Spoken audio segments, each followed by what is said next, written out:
Hello, so I just want to do a video here. So basically what I want to do is continue the part 10 basically to give you an extra bit of charting kind of stuff. And just to look at some different charts and just show you that there's always logical places all over the place, you know, especially, I mean, just showing you this screen like this doesn't really reveal to you how good it is. So for example, if you were looking for, if you basically got a watch list, for example, so you did a screen on another website, you know, you use a different website, and for example, you might get the stocks that would come up like this, and what you would do, possibly you would pick out a few stocks that you would have on a watch list, and then you would look at those stocks individually on your watch list, so you dip in and out of them more like this, you know, you'd have a watch list and you'd be watching them and looking for places to get in and out. But the method I'm showing you is, you know, it's opening up a vast, I wouldn't say ocean of stocks, but you're basically timesing the amount of stocks you're looking at. So say you've got a watch list with 12 stocks, it's a lot, it's like a big watch list, it's 12 stocks that you're watching, you know, that you know. But here we're talking about looking at, just looking at the charts, just looking at the visual element and seeing patterns forming. Basically, you're looking for like symmetry, you're looking for, obviously, look, you see at 3 p.m, that bounced off 390, and obviously at 10 a.m. there, you can see that that was a level. And it was zigzagging down, you know, it zagged up to 410, then it zagged down to 395, then up above 4, and then down, then up to 395, then down to 390. And that's where it kind of bounced off in the morning, you know. I'm not saying it would have taken it off there, you know, I'm just saying this is what you see, you know.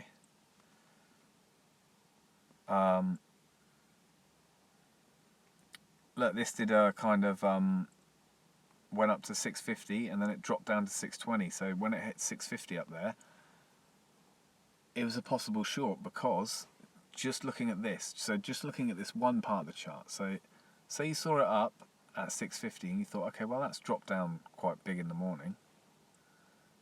You know, this is already low down. Just looking at that daily chart, it's already really low down, you know, so you've got to watch out.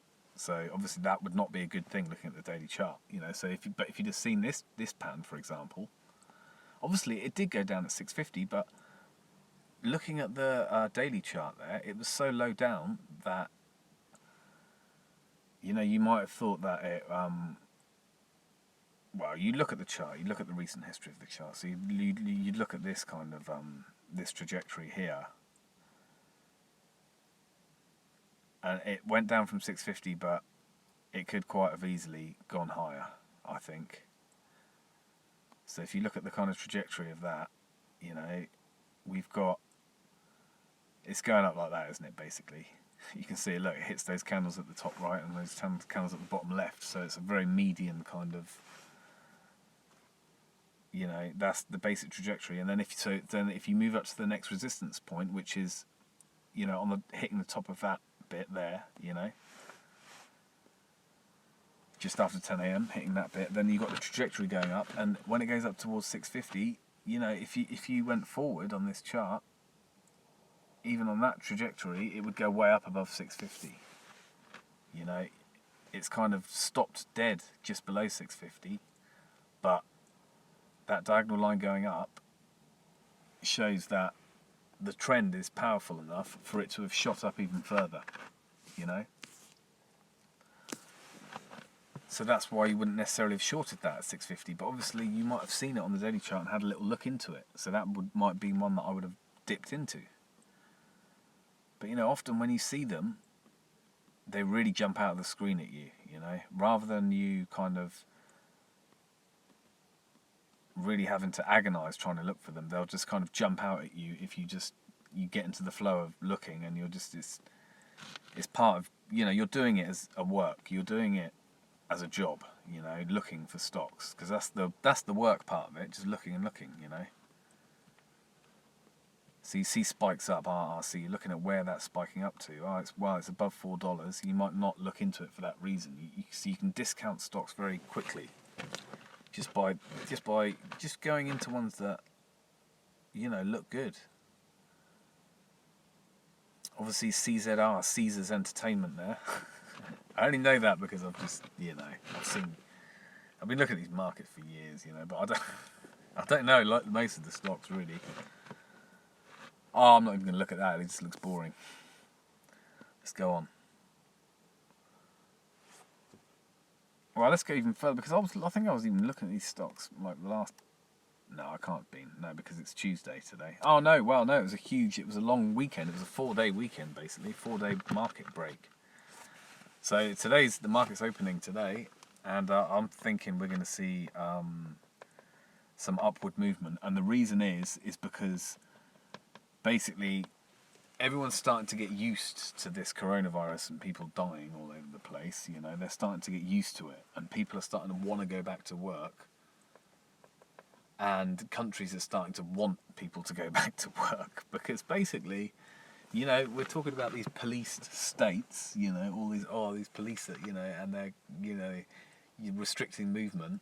But if you think about it, the population, well, the police are part of the population, They're not like supreme overlords that can just, they're human as well. So they can only do so much. They can only beat you in the street so much, They can't beat everyone.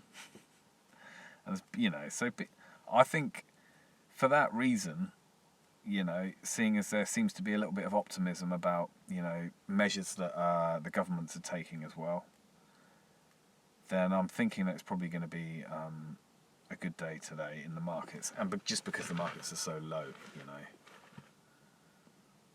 But that's my 2 cents, and it might not work out like that. I'm not going to bank on that. I'm still going to be looking at pre-market if the market gaps up, gaps down, where the futures are at, what different sectors are doing, what the main news is on Market Watch. I'm just looking at here for a possible short at 1:30 p.m. up at 4.50, but short it down to 4.40 there. But I don't know,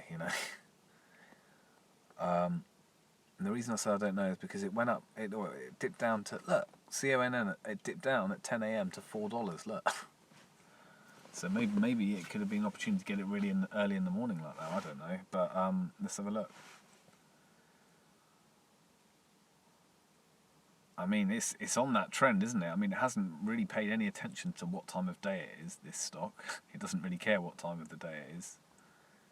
Well, it does in a sense, but look at that trend down there on April the 9th, and then it reaches down to $4. Again, it's reaching, look, it's an extension down at $4. That's why it's springed back up like that. But it's dipped over $4, so if you'd have taken it at 4, you would have had a bit of a scary time if it had started going down there. But depending on whether you regard it as scary, or depending on whether you've actually figured that trade out before you've got in it, considered all the variables, made your bet, understood the randomness of the markets, and then if you'd have lost, you wouldn't have minded,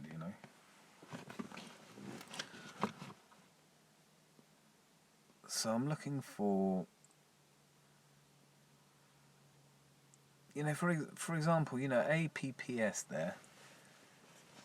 You see where it reversed. I'm always talking about reversals, but this is where I normally catch the stocks. You look at pre-market. It was at $5, high up there. Pre-market, and then it makes that pattern down. Yeah, look. I mean, this is a good one. This is really good. I think to take that off 460 just for a bounce. You don't know it's going to bounce up right up like that. You don't even know it's going to reverse like that. But look. I mean, look at the if you obviously got to factor the main markets into this, but you've got to factor the fact that it's gapped up over $5, and then it's just had that sell-off in the morning. But look where it's hit. Look how strong that level is at 460 on the previous day. This is a really good example, because what I immediately saw with that was like the symmetry and the pattern going down. So look. Obviously, you can see April 9th there. Look at 460. It's a very established level, very, very much so. Very strong level. And it's gapped up, and then it's just dropped down like that. and it's reversed exactly off 460. I mean, a few cents below, but obviously I would have, if I'd have got in that at 460, which I quite possibly could have done, and I'll tell you why I might, I might have actually got in it there at 460. I would have looked at this, obviously, exactly what I did here. I saw the 3-minute chart when I was looking through the screener, and what I saw, I mean, obviously I've seen the reversal already, okay? So it's hindsight stuff, but what I saw was the fact that how steep it was and how it seems to have come to the bottom of a very steep trend anyway. So the way that's dropping is very steep, but it doesn't stop at 470. So for example, you might have seen it at about 470, and then maybe you're actually looking at the stock and you watch it drop to 460, and you say, okay, well, this might be a candidate to kind of, I'm trying to get this diagonal line over, but look, 460 there. Let me just get the trajectory of this right. I'm definitely all about the trajectories, It's kind of like that, isn't it? Well, let's put it on the top two and see if it matches up with the bottom. So you see those two like corners there? That's matched up, hasn't it? I mean, it's a little bit off. I'm going to change that now.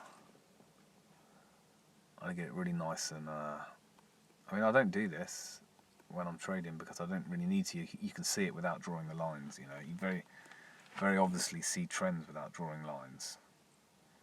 Basically, those levels are... This is why you're stopped. That's it. So that's the trajectory there. Look how close those touches are at the top. And then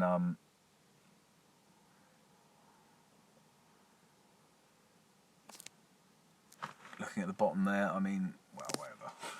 Well, yeah, that's it, isn't it? Look, 480, 485 bounces off. So you've got that trend there, and that very strong level of support on 460. The fact that it's gapped up over $5 pre-market, and it's making this pattern, that's a spot. You could have got in there and got that trade, definitely.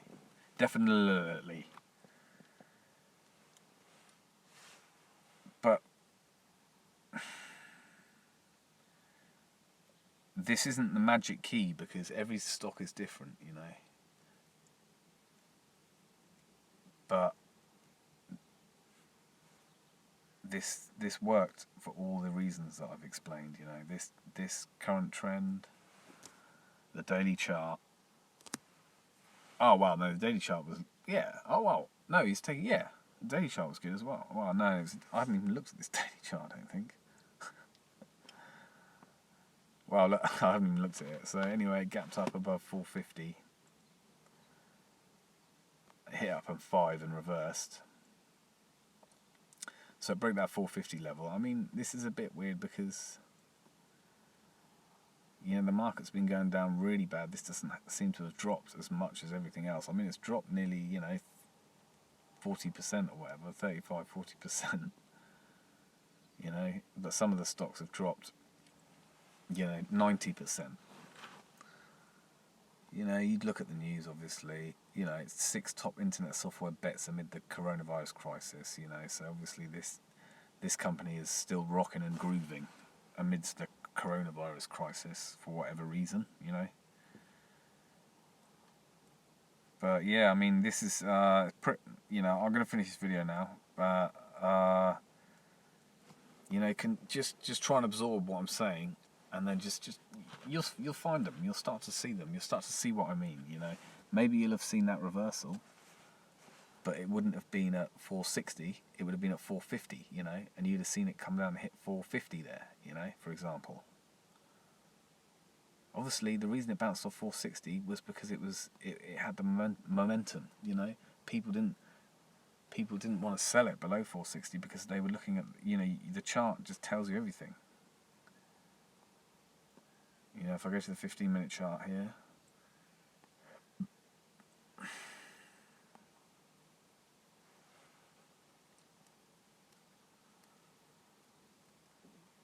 look at that, like kind of purple moving average, and the moving average is But look, the moving average, if you tried to take it off the moving average, you could say, it's broken the moving average. I wasn't even looking at the moving average. I was talking about taking it off 460, because of the level that it was at yesterday, April the 9th. It went up in the morning, it went up above to 470, then it just held up above 460. You're looking at the whole story, it held up above 460. And it dropped down in the morning, and to be honest with you, I don't know that it would have reversed. I might have got out at 470, 473 or 474. I don't know. I don't think I would have. I might have been able to hold it up to 480, but I would have got excited to sell it when as soon as it went up to about 473, 474. Obviously, it had that little extra kick up, but you've already got a nice reversal off there.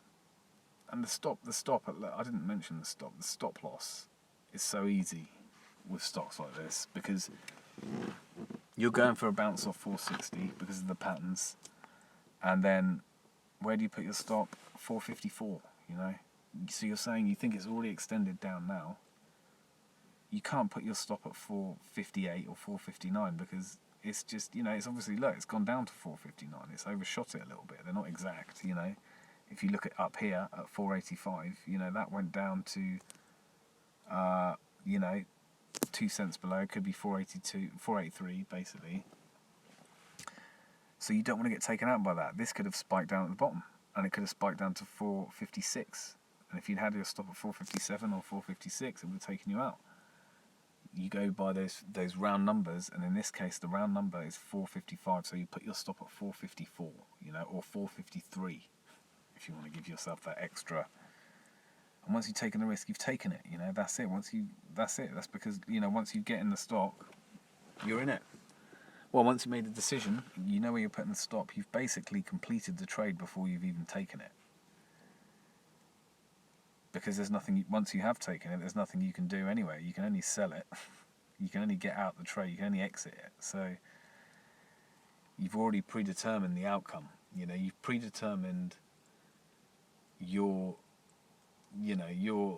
there's nothing you need to do, basically, once you're in a trade, unless you're in it for a long enough time and you're reading the price action. But obviously you can see that it broke out that trend that I was drawing, that diagonal trend line down. It broke out of that at 470 and it stayed up above 470 and then it reversed. But it could have quite easily dropped down at 470, so I would have almost certainly got out about 472 at about 11:30. You've got to think, about 11:30 there with all those candles, that's quite a long period of time. That's a third of an hour. That's about 20 minutes of that. So you're sitting there and you're 11-12 cents up and you're just watching it. Maybe you can hold on to it, I don't know. But anyway, I'm going to finish this video now. Hope you've learned something. I'll see you later.